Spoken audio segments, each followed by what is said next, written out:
Did you still want me reading comments, or are you gonna do it? For when the liquid's out, I'm gonna leave the room. Oh, true. Yeah. Cool.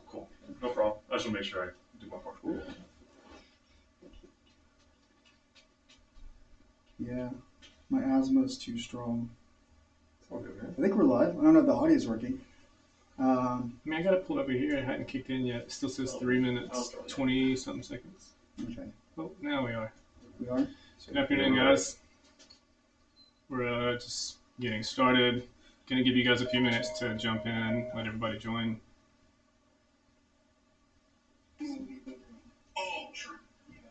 Welcome to those who have been waiting. Appreciate you guys joining in. Yeah, and obviously tell your friends to join in too if they're not here yet. Oh, and then Scott, can you just share it? Tell the groups. Yeah, for sure. I'll just come in the live chat through that door and.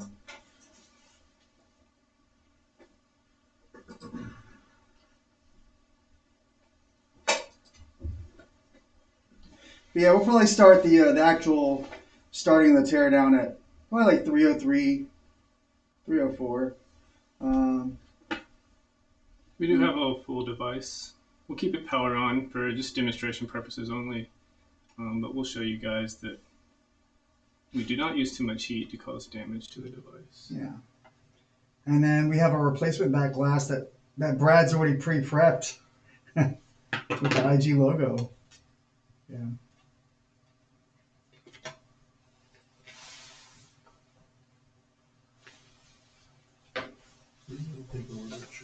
To the audio.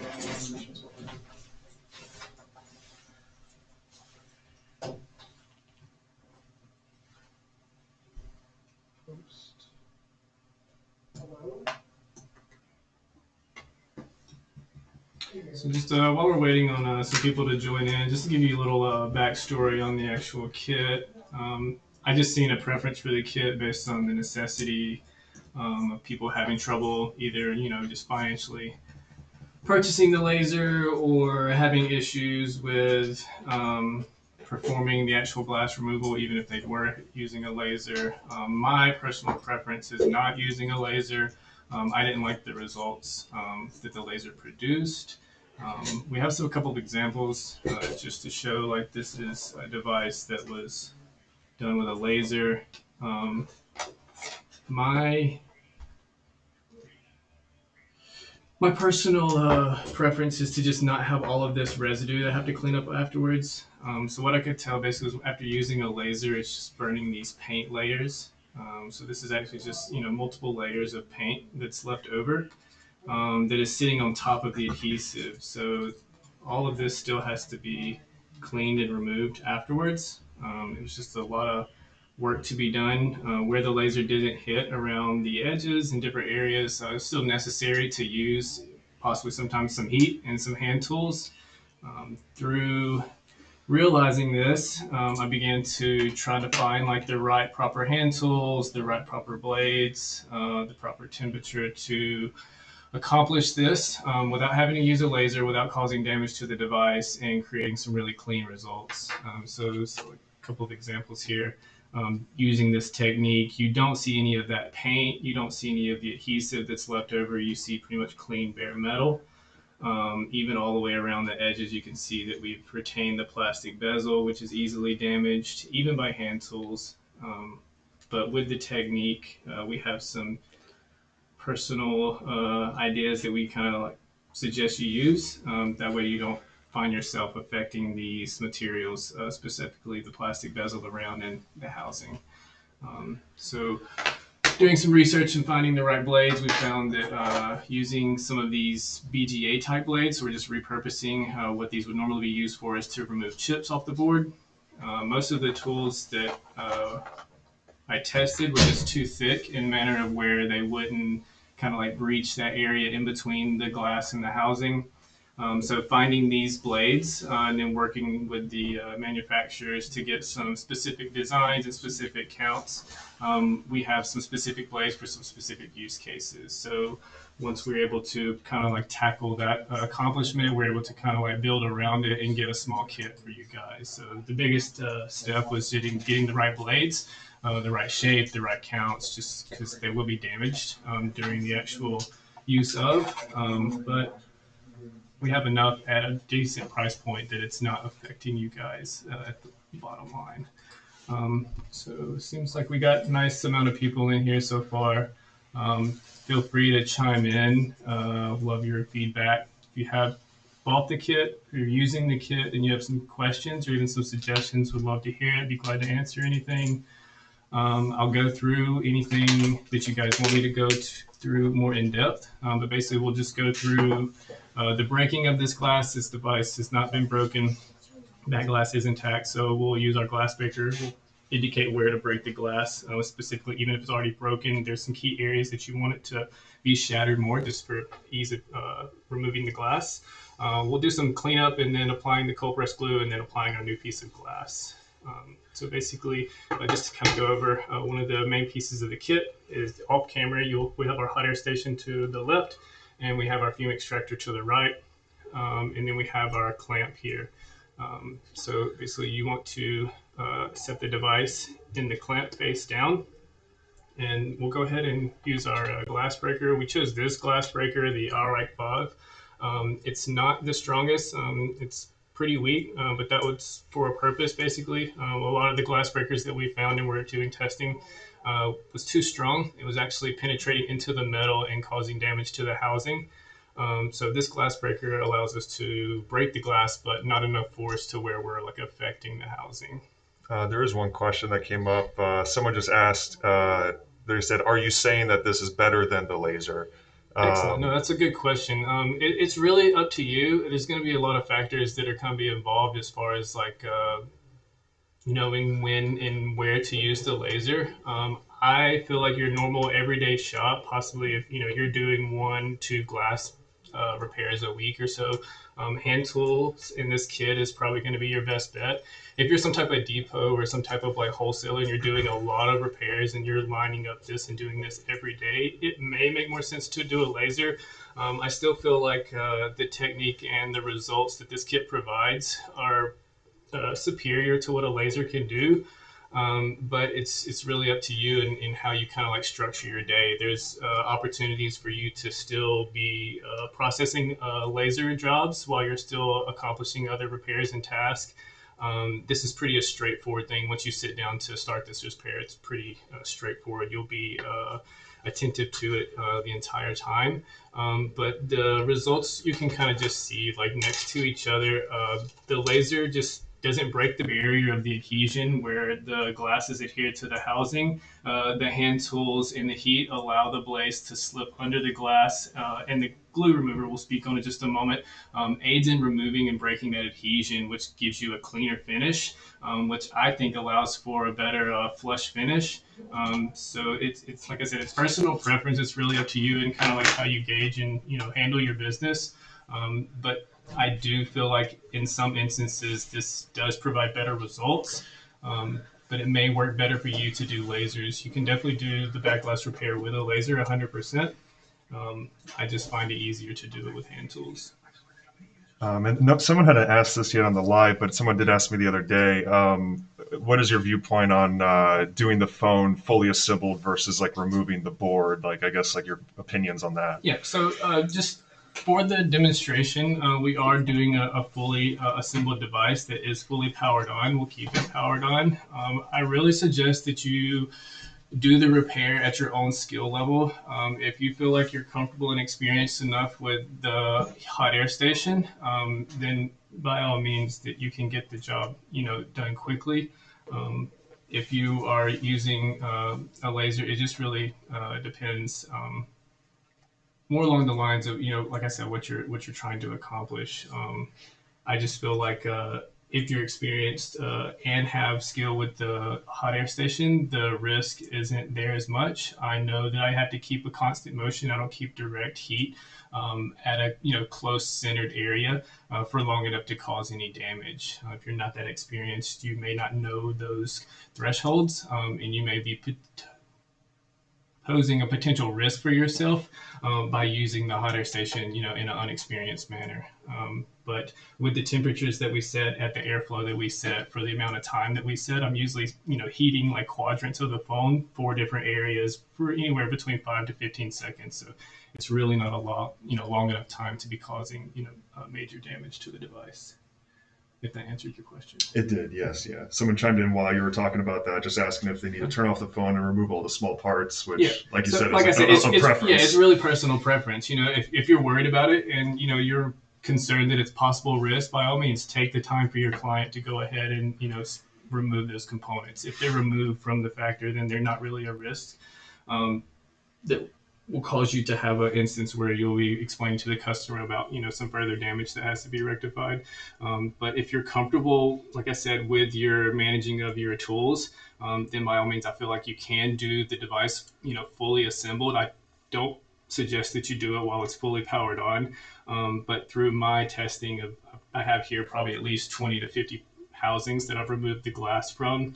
At least half of these were fully assembled devices, and I did not cause any damage to any of the batteries, any of the components. I think possibly maybe in the very beginning I melted a flash cover, but since then I've learned, where and when not to apply extra heat.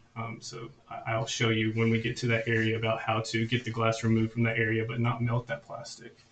We'll get some more questions. I'm going to go ahead and start breaking this glass. So there's key flexes in this area. You'll see that we've already done like a 12 series before. So we'll see in this top right-hand corner, we have 3 flexes that we don't really want to mess with. A couple areas in the very bottom where flexes are exposed. And then right here, it's exposed all the way to the board right here above the flash. So we want to avoid some of these flash areas. The center charging coil, you don't want to puncture anywhere there. So we're going to just make sure we puncture around the camera lens, around the outer housings, and then at the lower edge. We also see the batteries exposed here, so you don't want to punch in the center right below the area as well. If you ever are worried about where and when not to punch, if you pull up images of like the laser guards and the laser templates, it's a good indication of where to and not to punch. So we're going to go ahead and start breaking the glass. We'll start in this camera lens, just where you want the glass to be broken the most. The device is in the clamp.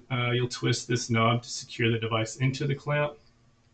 And then the glass breaker is basically just holding your hand. It's pointed, so you'll pinpoint to exactly where you want, and you'll just push down and apply pressure. You'll hear and feel it pop, and then you'll see where the glass cracks. So we'll just use this to crack the glass all the way around all 3 of these lenses. We just want this area to be extremely broken. The easier it is to remove all this glass, the more broken it is around these really thick areas. So we'll just use this tool and make sure all of this is really broken. While glass is flying around, be sure that we are wearing our eyeglasses. We'll go ahead and put our gloves on to protect ourselves. These are very important pieces of equipment. Your eye glasses are very important. I have had glass fling up into my eye when I wasn't wearing them. I definitely wear them every time now. I do not want anybody to get blind doing this repair. So we'll still continue to break in these areas around the edge.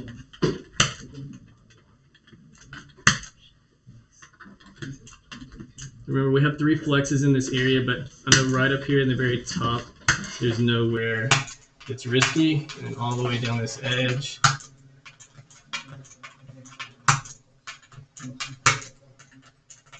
You'll see like a couple of times what I would call maybe the glass puncher is misfiring. It's not actually punching.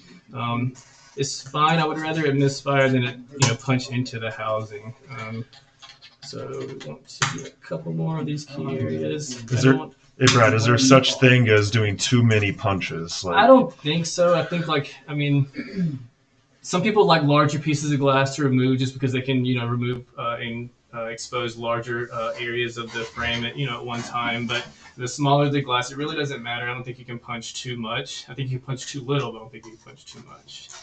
So we'll punch once more in this general area. My rock to cooperate. Cool. All right. So you can see that we've got the glass lens area broken completely all the way around the edge, and then we got cracks going across the frame.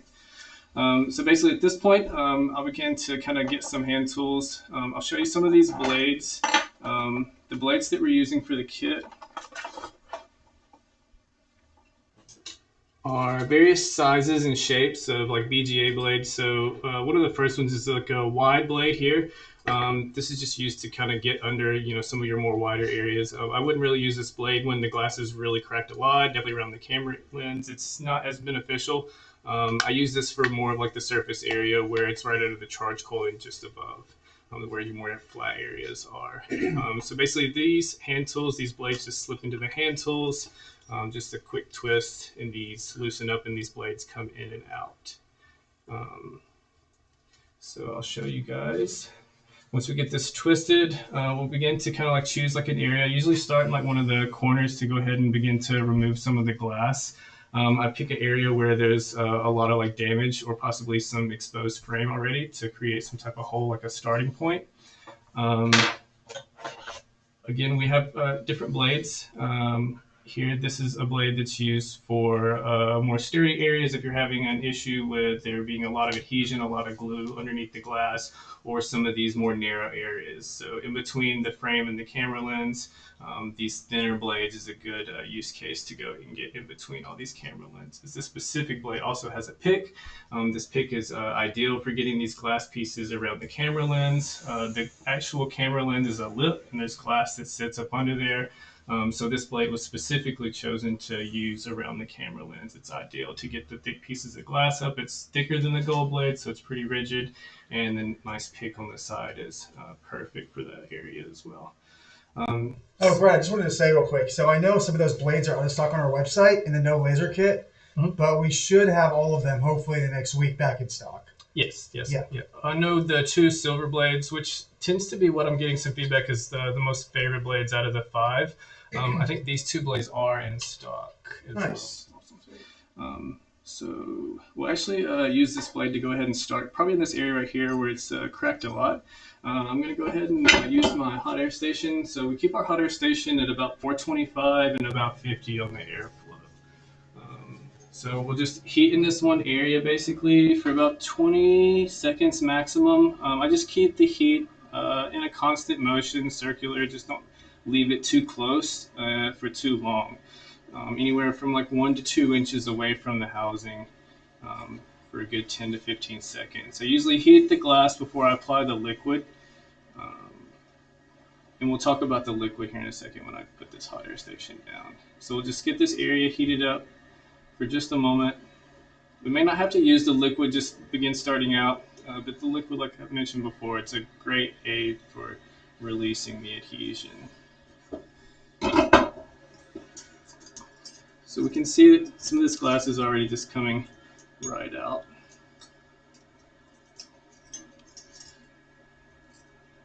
Excellent. So once we get an area started, while we are using our hand tools, we'll continue to hold the hot air. We'll use it as needed. We'll come in close when we want to apply a little more heat, back away when we have the optimal temperature. So getting this area heated up, the 511, 5111 is what's included in the kit. It doesn't come in this exact bottle, but it does come in a bottle that can be transferred to this. So we do include some of these bottles. I just transfer it over with the needle tip. It just gives me a lot better control over the liquid. I can apply it in a more precise manner. And then I can actually, with the needle tip, I can get under the glass and get it to where I need it to be. If you guys are familiar with the back glass repair at all, you'll know the kind of the pattern of how the glue is applied. You'll know there's a lot of like surface area where there is no glue, so it creates air gaps. It's good places for this glue to flow under and have the blade slide under to just help in that removal process. So just I'll apply a little more heat just because like I'm explaining the technique to you guys. It just allows for some cool down time. So just heat this back up for just a few more seconds. You get this to the right temperature. You don't want it too hot, but you probably will hear and see this liquid sizzle a little bit. It's pretty ideal, honestly. But once you get this liquid applied, the glass comes out really easy. You'll notice that the blade is thin and it does slide under. If you have trouble pushing the blade under the glass. It's just not to the right temperature. So just apply a little more heat and that blade will slide under that glass.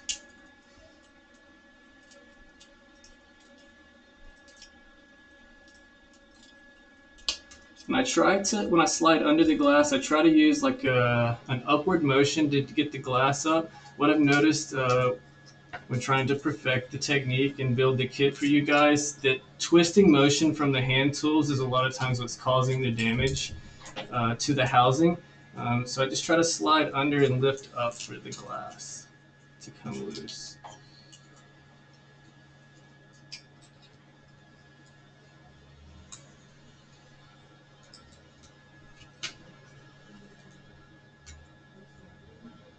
So as you apply heat, you just want to keep sliding the blade just right up under the edge. And as soon as you get the blade pushed in far enough, it'll come right up.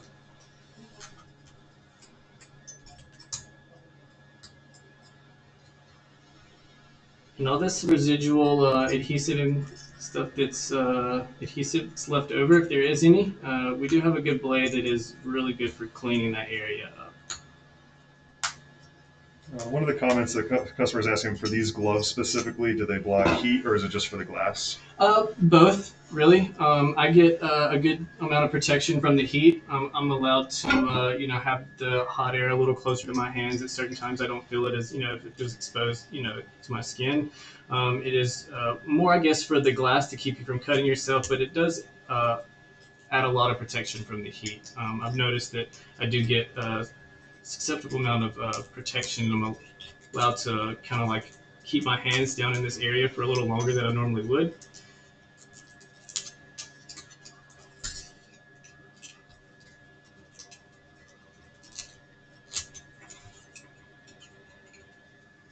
So again, this clamp is really good. It has a lever here on the side. Just loosening up allows you to rotate. Allowing yourself to rotate the device really helps from coming at like the right angle to kind of get the glass up. Just the phone is in a stable condition and it's not able to be moved. You find yourself having some angles that are hard to get to, and it just becomes more difficult and sometimes leads into applying too much heat for too long in certain areas. Someone has a question regarding the heat. Yeah. They mentioned that they thought you might be using 500 degrees in the past, and they asked if that caused damage, and asking why you might have maybe lowered it to 425, or if you were always at 425. Yeah, I was normally always at 425. Guys, right here is just a magnet here, a couple of magnets. They'll be replaced. We have these here. I'll show you guys when we get to that. But that's just what's coming off right there, just to give you guys an understanding. But no, normally I've usually been in the 500 range. I don't think I've ever used up to 500. Maybe it was a mistake on my part if I've said that in the past, but usually somewhere between 425, 450 is kind of the ideal temperature. Okay, so we're getting to some areas where it's a little more difficult. We're still warm. You can see this sizzle. I'm just going to go and apply some more liquid. We haven't gotten over to this area yet, so this will help us remove a lot of this glass. So back to applying the heat. In this area we were having some trouble. You'll see that the blade slides right under there. And looks like Tyler was asking if it's dangerous for the 5G/cellular antenna since it's close to the back of the phone. That would kind of go into what you were talking about before, where just being aware of where things are under the glass, whether by using reference photos online or potentially laser designs, just to kind of get a better idea, right? Yep, no, I completely agree. Yeah, that's 100% right. It's just the more you know about what you're working on, the better control you can have about exactly what you're working on.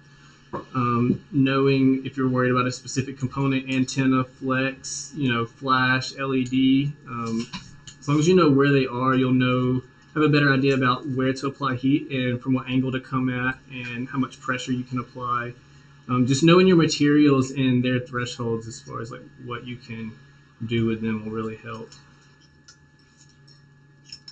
Has anybody asked yet why it's so different from a laser? Like the laser shows all the glue marks and this doesn't? Yeah, so the reason that you don't see all of those glue marks is because with the heat, the liquid and the thin blades, we're actually getting up under that. So if you can kind of like visualize in your mind all of the different layers, the top back of the foam, this is glass. Up under the glass is actual paint. So you'll have a couple layers of paint.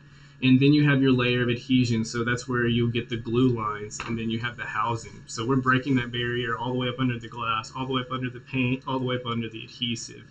So on the back of this glass is where you'll see your adhesive lines. We're going up under that adhesive. Your laser is breaking the paint barrier, so it's just removing the glass, and it's leaving the paint and the adhesive on the housing.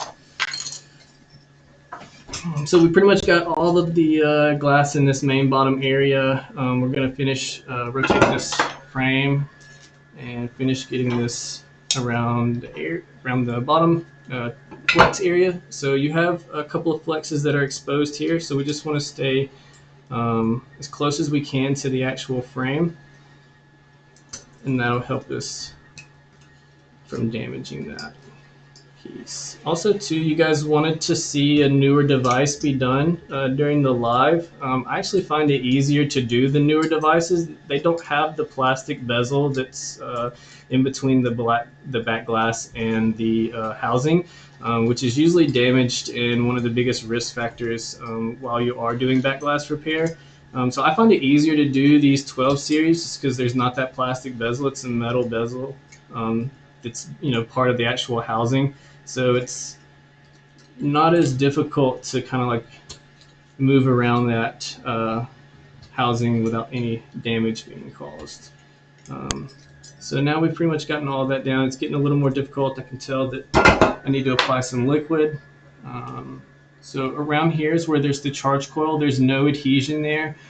So this whole panel of glass in this area comes off with not much force at all. So we'll continue to kind of go up around this area and then pull this whole piece off. But I will show you the other blade that I was talking about. This is the blade. It's more of an angled blade. This is what we use while we're cleaning up and going around the edges. So this is what we'll use to clean up all of this that's left over around the edge.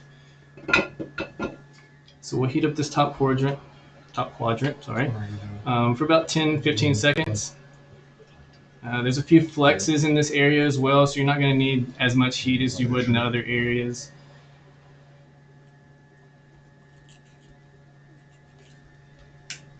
And Brad, just for clarification, Yep. The heat that you're using, is that in Celsius or Fahrenheit? Celsius. Cool, thank you. So we got a little liquid here.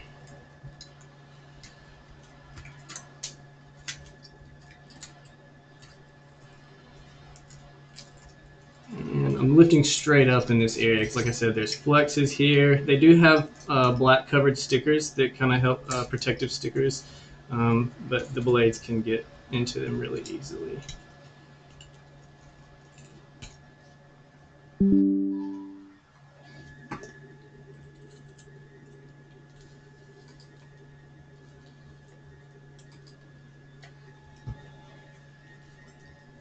So when I find myself removing enough of the glass that I'm getting into like a new area and it becomes difficult to remove the glass, I just apply a little bit of the liquid, and then I can begin removing the glass, slipping that blade right in between the housing and the adhesive. And because of those black protective stickers, that's where we're getting a little bit of resistance right here. What I'm going to do is go ahead and just use my finger and pick up that glass. Just pick straight up on it. That way you're not risking cutting any of those flexes.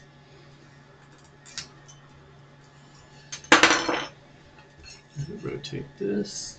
Gives me a better angle.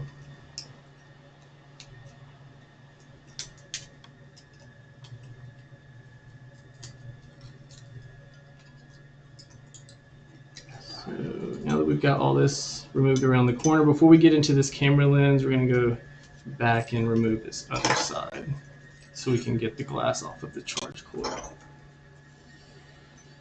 So heat this up for just a few seconds. Apply a little liquid.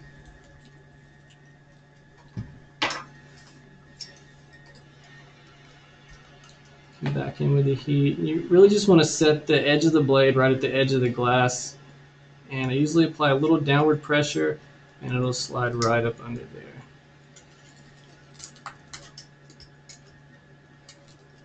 Someone asked if the liquid will damage any components inside of the device if it seeps in. Yeah, so what I've seen is that the liquid, whatever the chemical makeup is, it evaporates super fast. What seems to me like faster than your normal isopropyl alcohol. With me, my technique and my preference that you guys are heating the surface area first and then applying the liquid. For the most part, it is evaporating quicker than it can actually seep into the foam, and it definitely is not sitting there for an amount of time to where it's going to cause further damage to any of the components, especially if we're applying heat, applying liquid, and coming right back in with our hand tool and our heat. There's just not enough time, and the temperature rises too fast. We're actually evaporating most of the liquid before it can cause any damage. Through the repairs I've done so far, I haven't had any issues with any of the devices that have been completely powered on the entire time. That's just for stress testing. I don't recommend you guys do that, but just because I know the question, will come as it has, I haven't had any issues with it.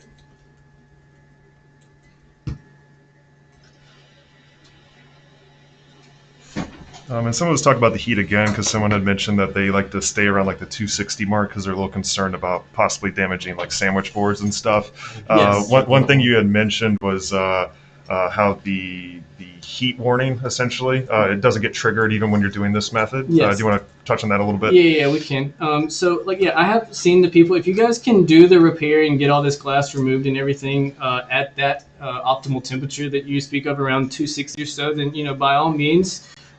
Go for it. I suggest if it's working for you, then stick with it. Especially if it's giving you more of a comfort level and you don't, mitigating less risk. I have found that with me not applying this temperature and using the time that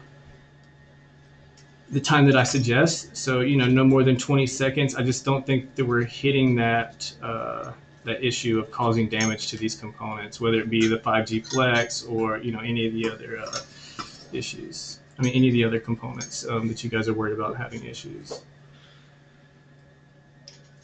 Okay, so now what we'll do is there's some. It looks like there's just like some, not glue adhesion, but just some tape adhesion around this outer edge for these magnets. So these magnets will get replaced.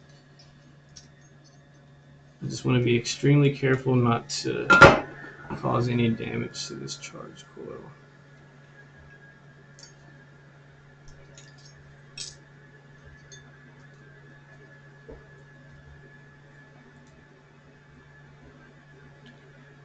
I'm just sliding under the glass, just between the charge coil and the glass, and making sure all of the adhesive is covered.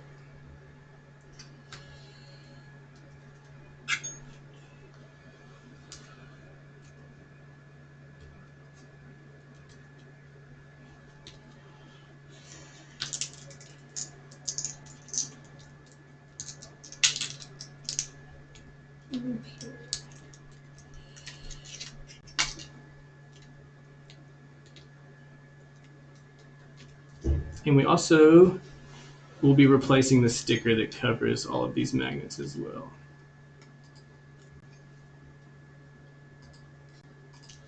So I'll finish removing the magnets after we get everything cleaned up, so that way we can apply new ones. You really want to be careful not to get any glass that's in this area. This is your battery. If this battery gets punctured, that's where you definitely will have an issue. So just make sure you don't have any glass that's in this area.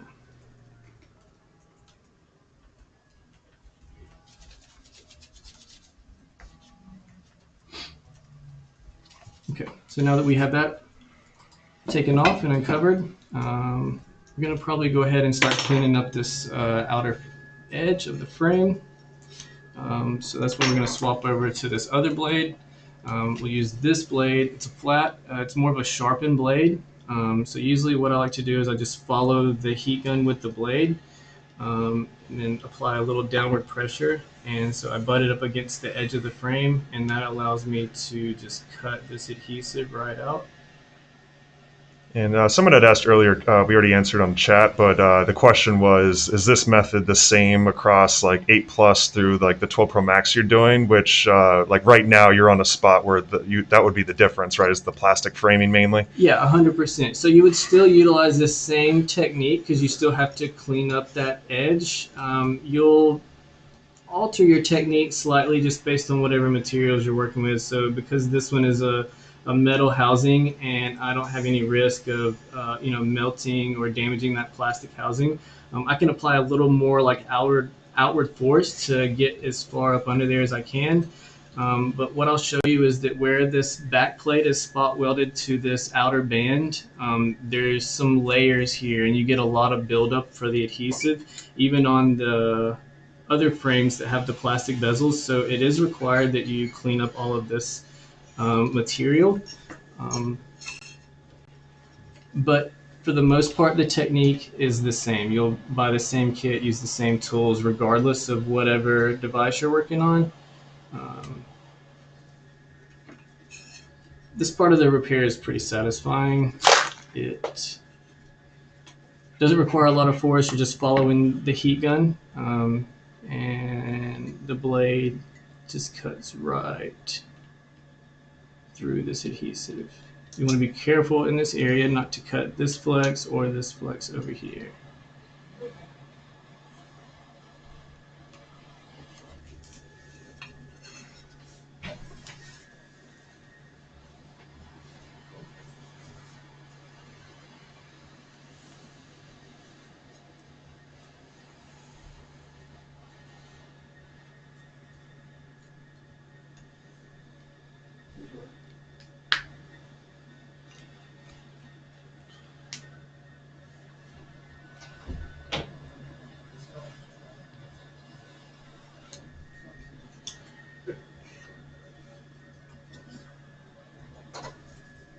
Excellent.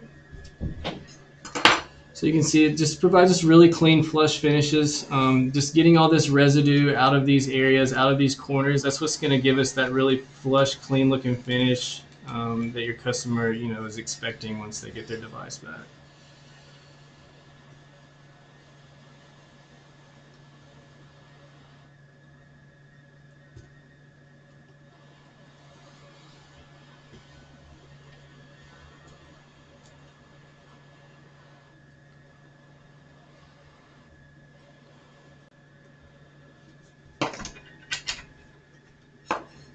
So again, like I said, we're just applying the heat, pushing the blade up against the housing, little angled downward motion, and then just sliding the blade against the housing.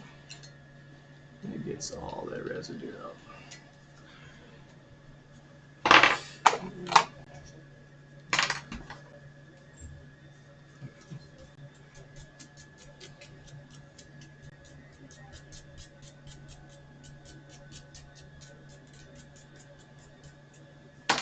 Excellent. So now we'll go back to our other blade and we'll begin to kind of get all this glass out of the camera lens area. So I'm going to leave the flash for last. Basically, I'm going to heat up other areas and just let the heat transfer to this area last. So by the time I get most of this glass removed, we should have enough heat in this area that I should be able to remove this glass around this flash lens, and I won't have to apply direct heat. So that's just what I do to keep from damaging the area. So we'll go ahead and heat up this glass. I can tell it's not had any liquid applied. It's a little tough to get the blade under there. So we'll apply a little bit of heat for a second.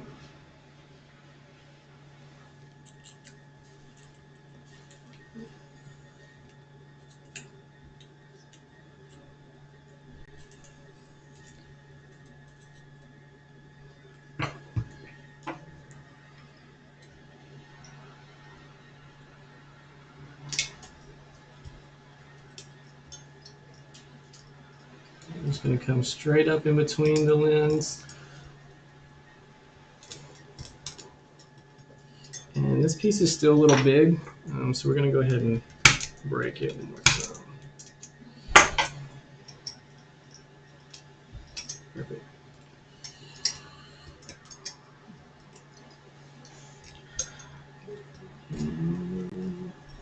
Come down the top.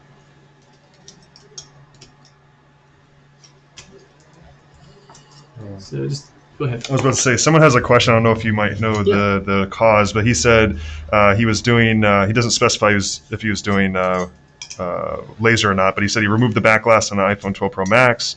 It was successful, but the only issue is after the repair, when he put the new glass on, the eSIM did not work.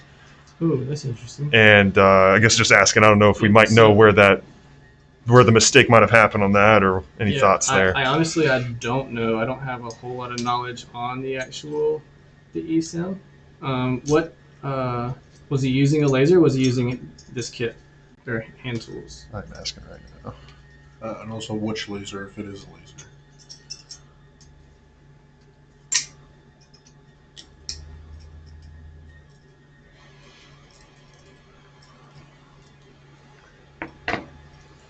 So when I'm trying to get, especially these camera lenses that have 3 lenses, so to get right here in the center in between all of them, basically I try to slide my blade into each angle for insertion. So once I can get the blade just pushed in there far enough from each angle, then usually I can get all of the glass out of the center removed. Again, this is where this pick is really beneficial to get in there and pick some of that glass out. Again, like I said, this area can be tough. The more it's broken, the better. Dustin chimed back in. He said he was doing a manual method, Yep. quoted the same way we are. Not sure if it was our kit, but Interesting. Again, so you can see where that the glass just came right off that lens. Not once have I had to apply any heat towards it or at it yet.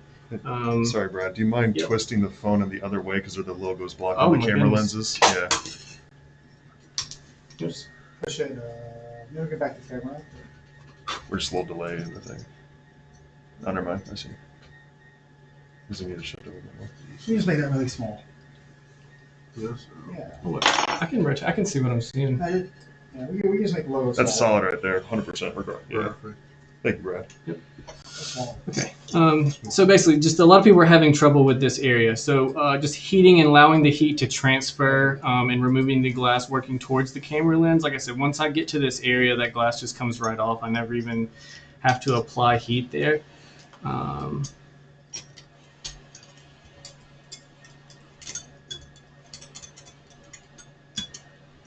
Let's get a little piece of glass stubborn right there. Perfect. Oh, okay.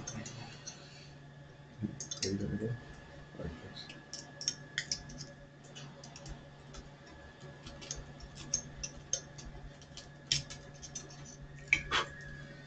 Excellent. Okay, so we got a little bit more cleanup around this edge to do, and then that'll be it for glass removal.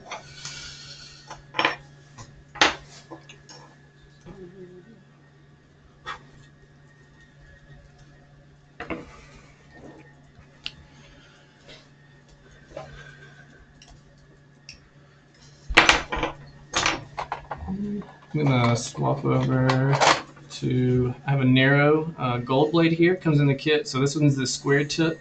I use this one for areas, so like I'm worried about this flash. The flex is here. I don't want to cut it or damage it or anything. So I'm just gonna use this blade to kind of get some of this residue and stuff that's out right here.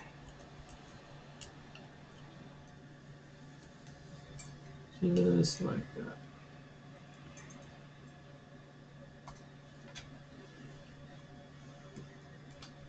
Excellent.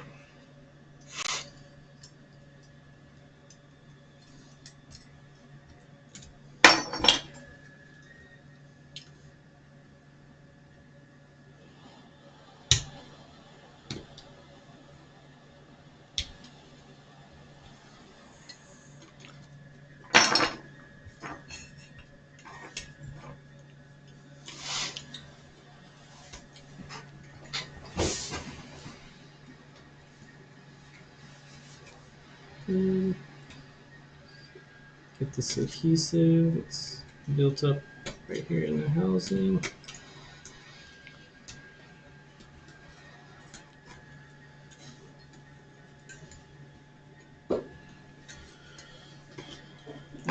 So just remove any glass fragments. Make sure you don't have any that's stuck up under anything, stuck on any adhesive, stuck on up under any flex. You don't want any glass fragments causing any damage to your battery or any flexes or anything. And it looks like we got pretty good removal of all the adhesion during the glass removal. If there is any left over, you can just come through, apply just a tiny bit amount of heat, and then just use this to remove anything that's left over. I'm just going to look around this frame one good time to make sure we got all the residue out.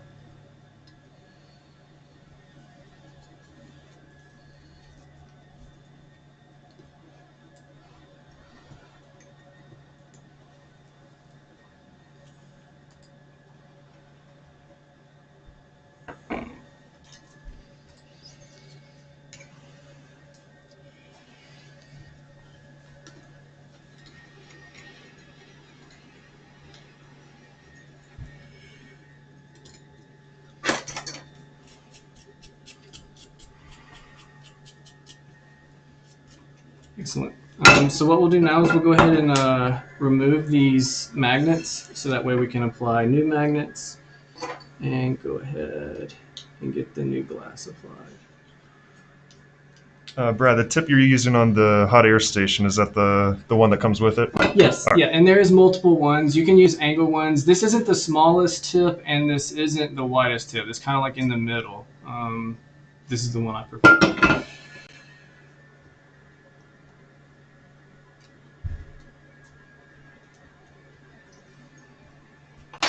And then two, on the magnets, I've seen sometimes you can buy glass with them pre-applied. It doesn't really matter whether you apply them to the glass or you just apply them back here where they came from.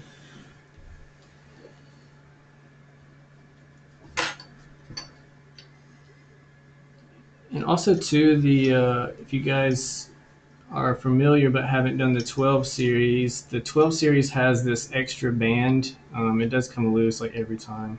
Don't worry too much about it. You just don't want it to get ripped or torn.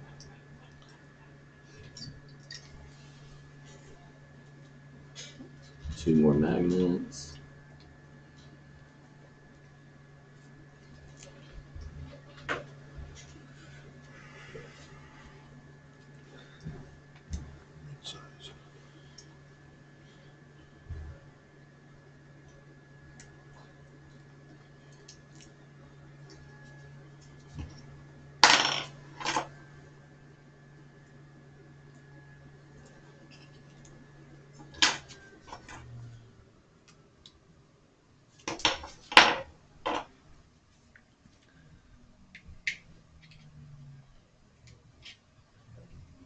And Brad, when you're done with that pry, do you mind just putting the hot air station nozzle like in the camera, just so people can get a still image of it while it's not moving? Because he was just asking which one specifically. Thank you.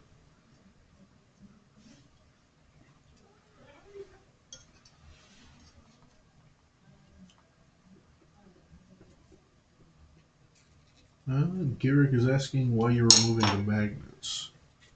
I'm removing the magnets because they get removed during the removal of the glass. So you'll get like one or two maybe that'll come off on the actual back glass. So I mean, I could replace just the one, I guess. I'm just gonna remove them all and replace the whole array.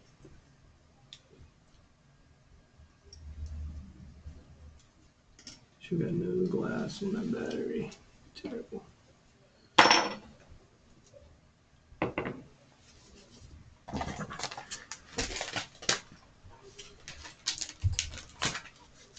We'll go ahead and remove our gloves for this step.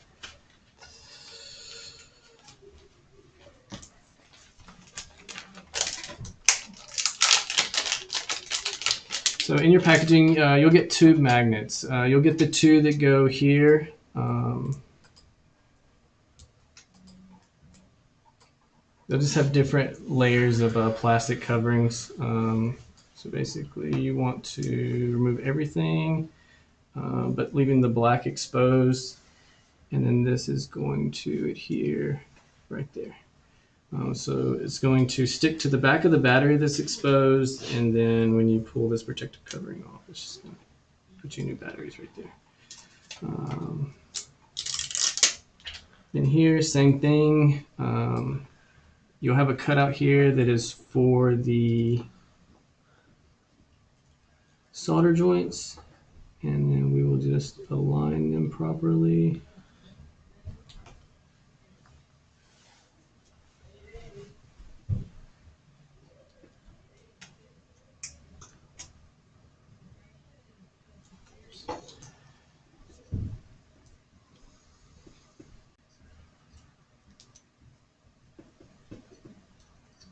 We might have a piece of glass.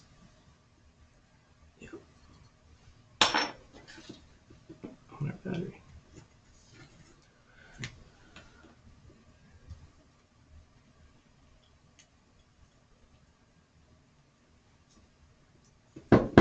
Got it.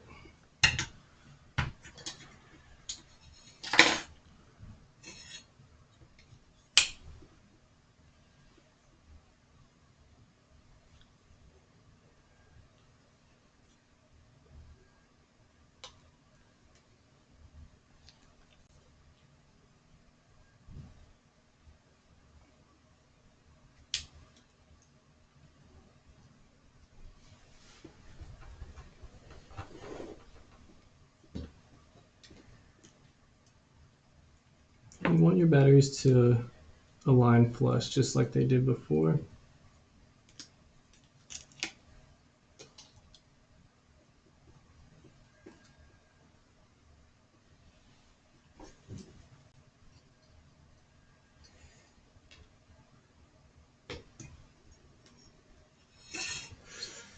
Want to make sure if you do feel some resistance, it's probably a piece of glass under your battery.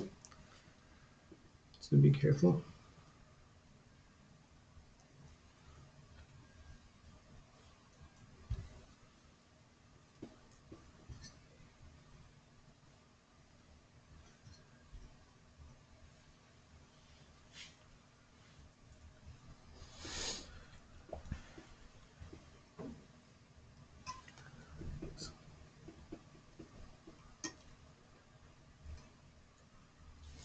And one final thing we'll do is apply our sticker cover.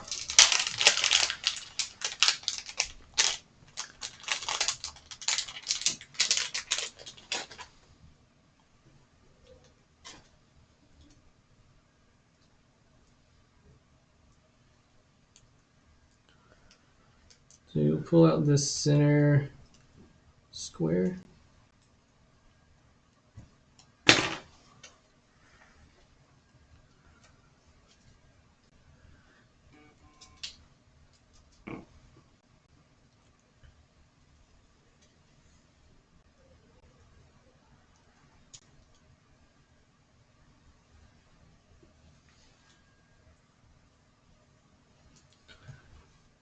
Perfect. So once you get to this stage, then you're ready to apply your cold press glue. So we have everything replaced, all the glass removed, all the residue clean, bare metal finish, no glass fragments, absolutely none, and clean frame. So your cold press glue will come in something like this. So cut it open. Comes with some tips in there. I'm going to suggest you use some of these. Where are they at? What are you looking for? The bagger tips. Oh, here, my trusty dusty Nice. organizer. Oh, my bad.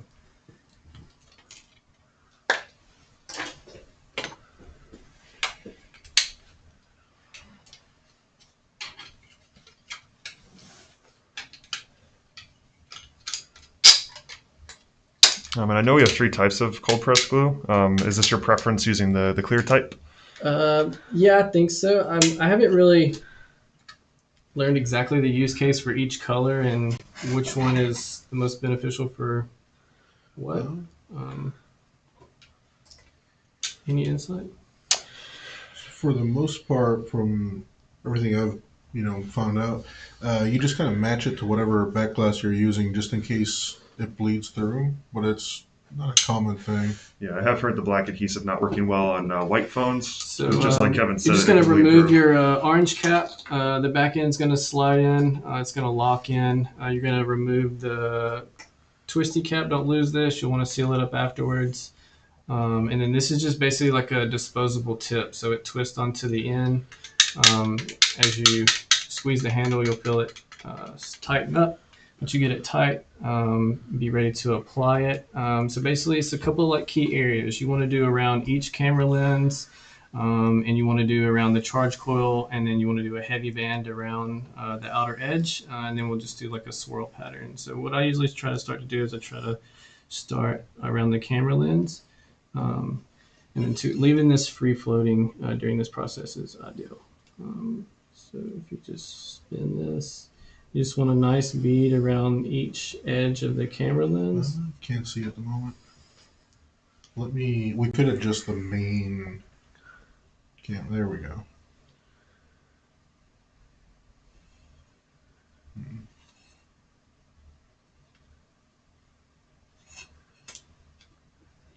Okay, and then the band around the edge.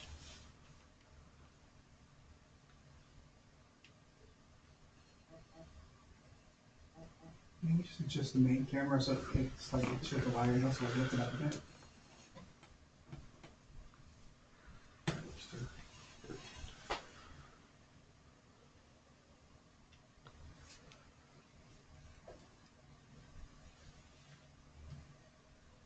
And then dot your 4 plastic corners.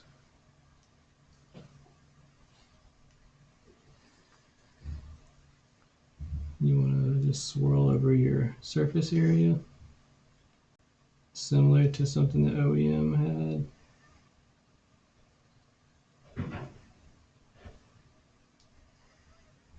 Around your charge coil.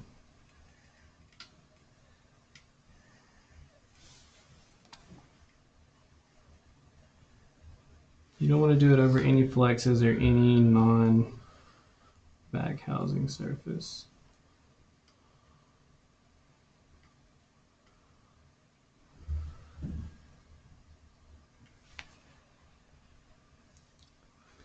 Okay. So once your cold press glue is applied,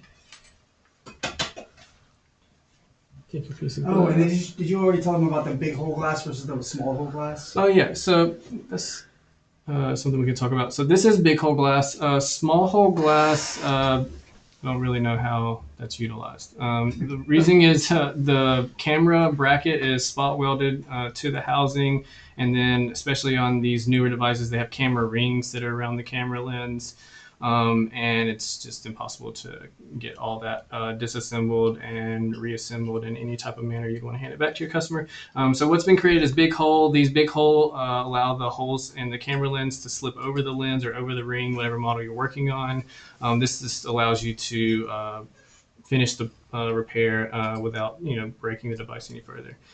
They just slip right over the camera lens. You'll just start at the camera lens first.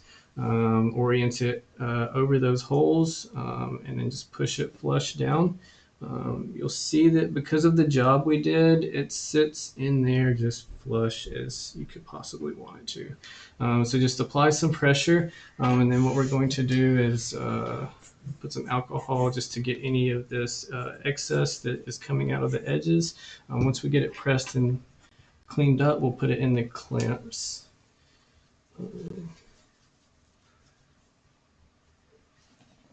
So I'm just going to press on my hands. It's going to help any excess get pushed out, and then I will clean that up. And then we'll go ahead and put the device in the clamp. So I have these clamps here, and then two, you can go ahead and see just how flush this is sitting.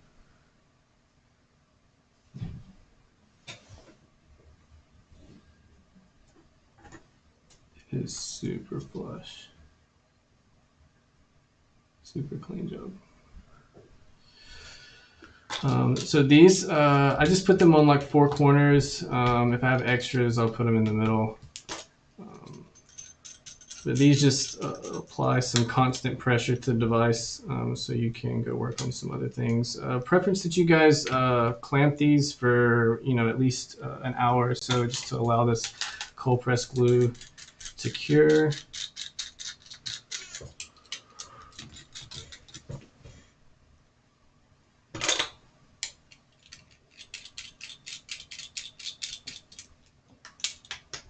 And when you, if you haven't done a good cleanup job when you begin to apply these clamps, if you have any residue, any glass pieces or anything, you're gonna find out when you clamp the glass down.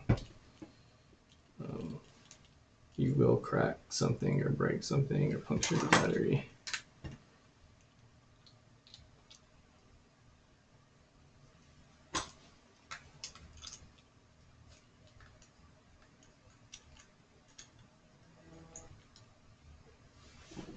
All right.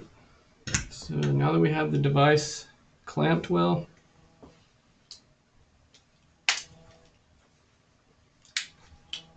we can let that cure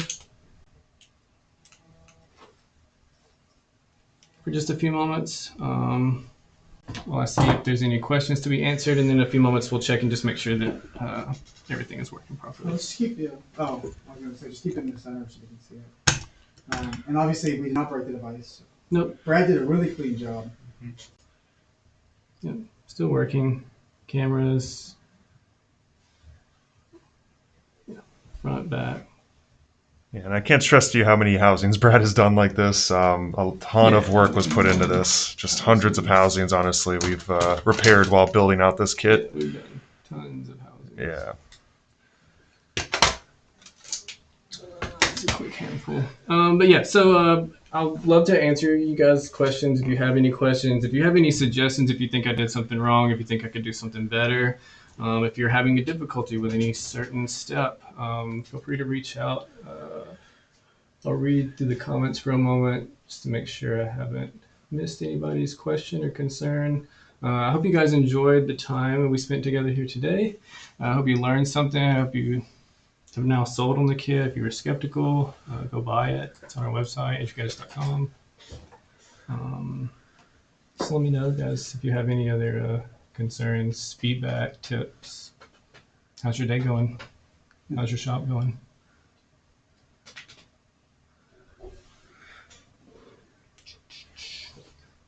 But I'm pretty proud of the results that are accomplished with the kit, with the tools.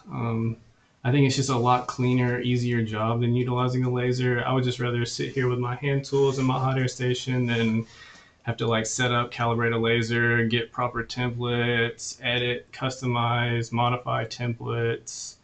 Would rather not laser my motherboard. It's just my input. I think Eduardo just said he's grateful that someone put this out there. But yeah, I mean, you built this basically. I mean, you got it together, you and Scott. It's been in research development for 6 months to a year now. It's not something that we just haphazardly did overnight. It took a lot of effort. It took a lot of time. I really worked towards getting the right blades that would remove the glass in a manner that I was happy with. Really meticulous and really technical. I worked towards striving for the best, and this is just something I just wasn't happy with. And to be clear, that's what a laser job looks like before any cleanup. Why is that? Is it because the laser burns the paint layer? The paint. It doesn't actually burn the adhesive. It burns the paint. Yeah, exactly. And so that was a thought process that started the development of this kit, is because my understanding is the glass is adhered to the housing. And if I want to do a back glass repair, then I need to break that adhesion. The laser does not do that. It will never do that. Someone's asking how long you'd anticipate it to take for someone their first time doing a method this way. Yeah, so I would at least, if you're doing it for a client, I would really try to find some empty housing or something that you can work towards just to kind of build your skill level. I do the repair myself after developing the kit in about 20 minutes. I would ask for at least an hour. Give yourself, at least 3 times the allotted time I give for myself. That's just the glass removal. You still want a lot for time for any final cleanup that you want to do, just depending on how meticulous you are. If you want to, when you're applying the cold press glue and the cure time and all that. So just a lot for all of that. But the actual glass removal is going to take you at least half an hour or so. You can build that into accomplishing it in around 15 minutes. But the entire repair, I think I would ask for my clients for at least an hour or two. Like I said, you know your shop better than I do. You're there every day. But know that you can, at the right skill level, get back glass removal done in less than 20 minutes for under $2,000. Yeah, and Eduardo actually said you need 4 or 5 laser passes to achieve the same look. Yes, 100%. Yeah. So if you for a laser job, so this is my laser job. I've lasered it. I removed all the glass. A lot of times the laser is going to be obscured by different things, whether it be a guard or whether it be a misaligned template or something in there. So there's going to be glass that's still adhered to the housing. You'll still have to remove that glass. You'll still have to remove all of this paint. It's, I guess, up to preference whether some of the laser owners are removing the adhesive or not. I've seen a technique where they claim they're not removing any adhesive, but when they're applying the adhesive, you can't apply adhesive on top of adhesive. I don't want to work with it. I just want to clean the adhesive, clean the glass, apply adhesive, and apply glass. I don't want to leave extra residue because I didn't do a good job and then work extra hard to not get cold press glue on top of dry cold press glue. I just want to get a clean job done and apply new materials. Second passes are how they're accomplishing removing this extra adhesive. So once they removed everything, the glass and any hard materials, they'll laser again and again to remove paint and then again to remove adhesive. I feel like that's riskier because you're applying too much power to the back housing. So you're burning and scorching that back plate, which will cause it to warp and discolor. Very nice. Somebody said, where can I buy the kit? InjuredGadgets.com. Yeah, you guys just hover over our tool section. You'll see laser machine, and then under laser machine, you'll see no laser kits. But we'll also link it here, obviously, and we'll link it in the description after the video is over. Oh, and then Denise and then somebody else asked, Victor asked, the first time you did this, Brad, how long did it take you? Yeah, I think the first time, just because, I'm doing a lot in forward thinking while I'm working and developing the process. So I'm meticulous about what materials I'm exposing and working towards, and then trying not to damaging anything. I would think at least an hour or so. Starting out, I would ask for up to 2 hours, just because, like I said, you want to account for everything in the process, reapplying, cleanup, curing, all of those different steps. So I would ask for straight up, if you're taking a device in and you're trying to quote them a time to return, at least 2 hours. And that gives you an hour to do the job and then an hour to correct anything that might go wrong. I see somebody got in a little late. What setting are we using on the station? We may have covered it, but we're doing 425 and 50 airflow. Yeah, you answered that. You're all glue. You're all good. I almost said glue. Eduardo was mentioning about glue, how he uses, we mentioned it earlier, black on black devices, and we were using clear for this example. From our experience, black glue just is really the only one you shouldn't be using on white phones, just because it could bleed through on the paint. Outside of that, you can pretty much use either the yellow or the clear on any color. So I'm going to go ahead and unclamp this just so we can show a fully working device. Like we mentioned too, there was never an instance where we were applying too much heat to trip the heat sensor of the device or anything like that. But basically camera's going to work, front camera, back camera. We're not going to have any issues. Show you Wi-Fi working. Let's do.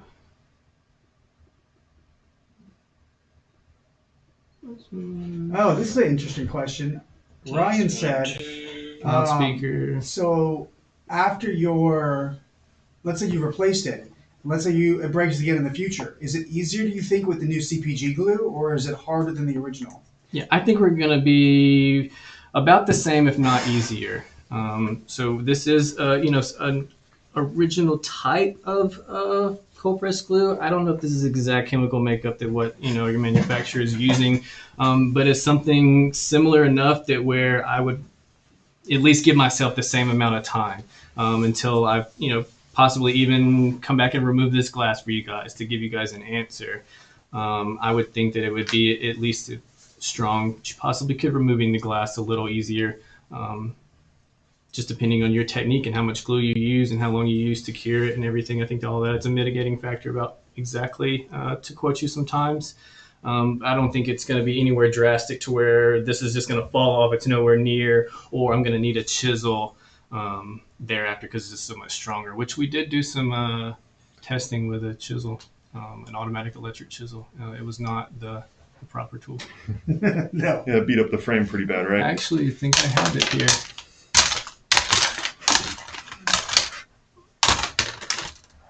Yep. There it is. It is. Stuck out a little bit. Yeah. There's some chisel technique results for you. It really scarred up. Yeah, I remember when you found that, and we're like, that's a cool idea, let's get this automatic chisel, Yeah. and we can chip away at the glass with like it's like a jackhammer kind of chisel. But as Brad shows, that was not the way to do it. No, this really ate into the housing pretty bad. Someone's asking you where you got that pretty sweet IG back glass. So I used that pretty sweet laser that I suggest for engraving. I did. Kevin helped me out here. Kevin, our resident laser guy, he used our LS2, and we went ahead and put this logo on there for you guys this morning.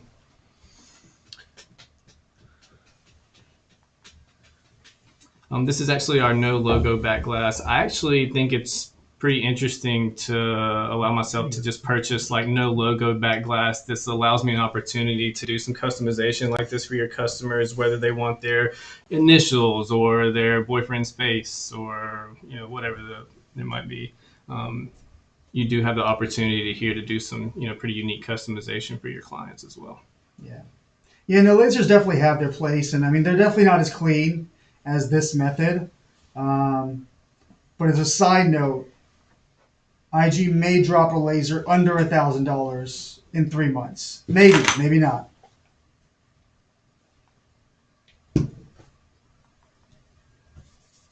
All right. Did you guys have any more questions? Books. Books. Books. I agree. Oh.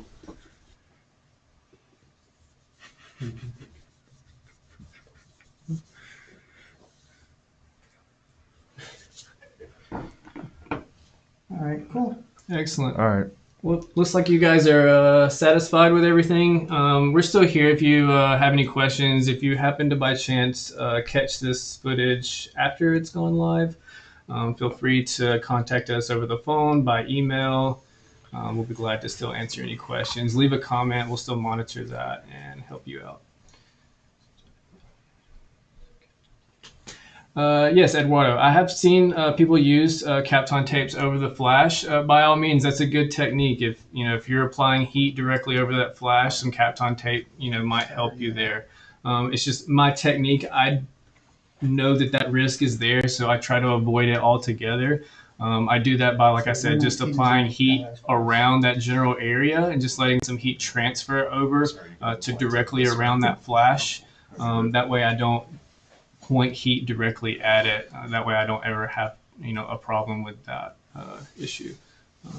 But yes, Kapton tape by all means, 100%. Cool. Glad you did enjoy it, Eduardo. Hope you all did. Like I said, feel free to reach out if you have any further questions, comments. Again, this is Brad with Injured Gadgets here with Scott, Shay, and Kevin. Have a good day, guys. Thank you. See you guys. Gary, we got Gary back there. No. Sorry. Brad, gotta redo it. Delete it. Start from scratch.